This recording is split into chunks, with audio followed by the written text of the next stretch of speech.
Good morning, good afternoon, or good evening, whatever time of day it is. It's a great day to be aligned. All right, class, what we're doing today is I'm going to briefly run you through an outline. Outlining is going to be an crucial and integral part of what we do in class this year, and I want to make sure you have, you know how to do it, and you have the means as well as some information on doing it. If you know how to outline already, that's fine. You know that you're probably a step ahead of everyone else.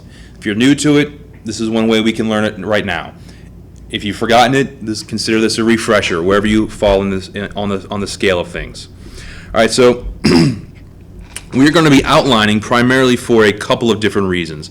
It's a very fruitful way of getting at information, so it helps us to lay the foundation for what we're doing, and it helps to give us a better understanding of the text as well, because we have to read it, and then we don't just read it, but we are writing some information that we find in there.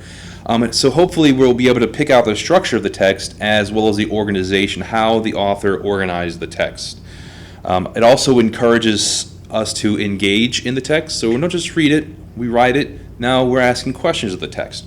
Maybe something in the text prompts us to have just a regular old question. You can write it in the margin of your books, or if you want to put it into your outline, that's fine as well. I will allow that. Some of y'all might be a little on the shy side, that's fine. Or maybe it's another question that you don't want to share with the class, so you write it on your outline. I will accept that, that is fine. But perhaps most importantly, the outlines, in addition to the reading of the text, it gets us thinking about the text before we even get to class, and so it's preparing us to more fully participate in the class that we're going to have. So let's format our paper and kind of get a little sketch of what we're going to do in the outline. Part 2 will be coming later on, but right now we want to lay a little foundation for how we outline. So we're going to open up our Word document. I'm using Microsoft Word. And I want you to use the MLA heading. You know, Ms. Pogue last year might have had y'all doing this. Your English teacher this year might have you doing this. You might have other teachers having you doing this as well. But the MLA heading is very simple. So we'll get a name.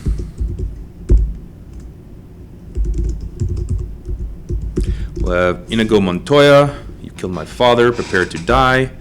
If you don't know what that is, look it up. The teacher's name.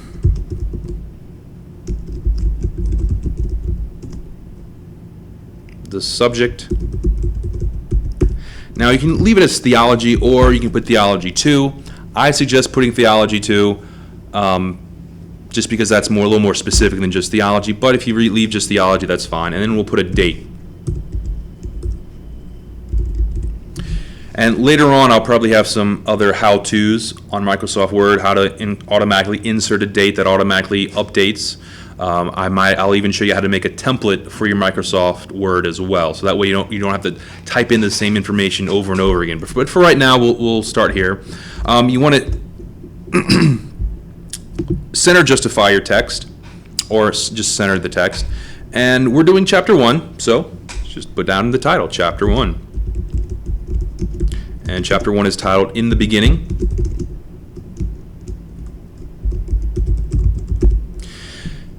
Now, in addition to this title, we're not trying to reinvent the wheel here. That's why I say just use the MLA heading. Use the title chapter, the title from the chapter as well. But in addition to that, add a little note that you're outlining pages 2 through 10. So this better helps to organize your notes when you go searching for them later on. So you've outlined, you have your chapter title, your MLA heading, and specifically speaking with MLA, I'm going to backtrack a second. I will allow you to use the default font setting. I'm not going to require you to use Times New Roman, 12-point font, simply because that's for formal papers. This is technically not a formal paper. It is a homework assignment, but it's not a formal paper. It's not a research assignment. So I will allow you to be a little loose with the text as far as the fonts go. All right, back to what we were doing.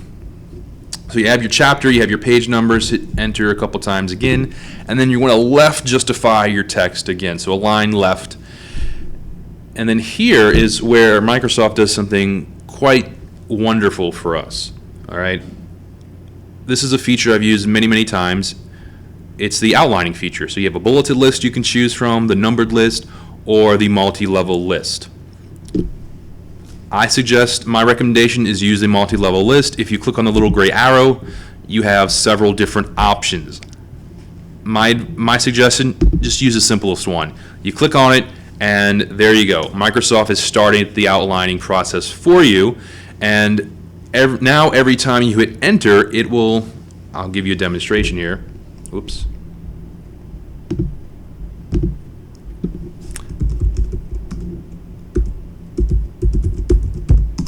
So every time you hit enter, it'll go down to the next number. And I'll show you later on how we indent those towards the end as well, with some other useful information involving outlining. I'll save that for part 2. But let's get back to what we're doing here. So we're looking at our text. We flip through pages 2 through 10, and you'll notice there are 3 sections, or 3 bolded sections that you need to pay attention to. One of them is called Introduction, which I've already typed up there.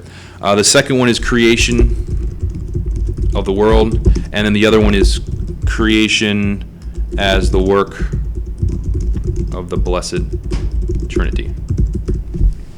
All right, so these are our 3 main points. Now, if you flip through the text, you'll see 2 other sections that take up full pages. One of them is called Being a Good Steward, and the other one is What Do Catholics Believe About the Bible?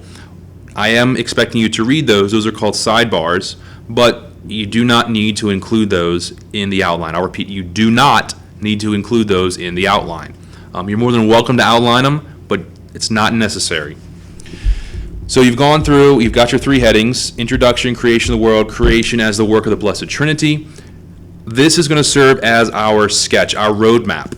Okay, if you want to think about it as an artist, as a sketch, you have just laid out your lines, and after the artist lays out their lines, they then go back and fill in those lines with color and detail. So that's what we're going to do in part 2. We're going to fill in these points with more information. I'll show you some techniques on how to do that quickly and efficiently then. So this is where we're going to stop for right now. If you have any questions, come by, see me in my classroom, room 202. Definitely if you have any questions, come by and ask. I prefer you to ask a question and get it right than to make an assumption and get it wrong. All right, so that's it for this episode, if you want to call it an episode, for this screencast video. Hope you have a good day, good afternoon, and a good evening, whichever it may be. And see you in class. God bless.